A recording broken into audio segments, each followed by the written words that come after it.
All in all Azhaguraja படத்தில் காஜல் அகர்வால் சித்ரா தேவி பிரியாவாக ஆடுவதும் பாடுவதுமாக அலப்பறையை கிளப்பியிருப்பார். அதேபோல தற்போது அனன்யா பாண்டே பாலிவுட் படத்தில் மேடையில் பரதநாட்டியம் ஆடிய காட்சி ஒன்று ரசிகர்களால் ட்ரோல் செய்யப்பட்டு வருகிறது. நெப்போடிசம் தந்த வாய்ப்பு காரணமாக சினிமாவில் நடிக்க வந்துவிட்டால் இப்படித்தான் இருக்கும் என பலரும் ட்ரோல் செய்து வருகின்றனர்.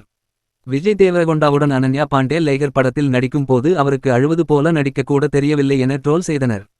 அதேபோல தற்போது ஆடக்கூட தெரியவில்லை என கலாய்த்து வருகின்றனர்.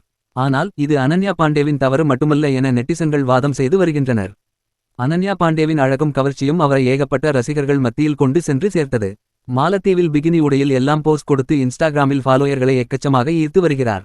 ஆனால் அவர் நடிக்கும் படங்கள் மூலமாகத்தான் அவருக்கு கண்டமே உள்ளது என கலாய்த்து வருகின்றனர். புரி ஜெகநாத் இயக்கத்தில் விஜய் தேவரகொண்டா, ரம்யா கிருஷ்ணன், வில்லனாக மைக் டைசன் நடித்த லைகர் படத்தில் ஹீரோயினாக அனன்யா பாண்டே தான் நடித்திருந்தார்.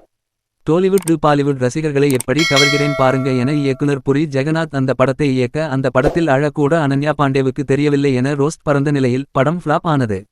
இந்நிலையில் தற்போது ஆடவும் தெரியவில்லை என பரதநாட்டியம் காட்சி ஒன்றை வைத்து பங்கமாக ரோஸ்ட் செய்யப்பட்டு வருகிறார்.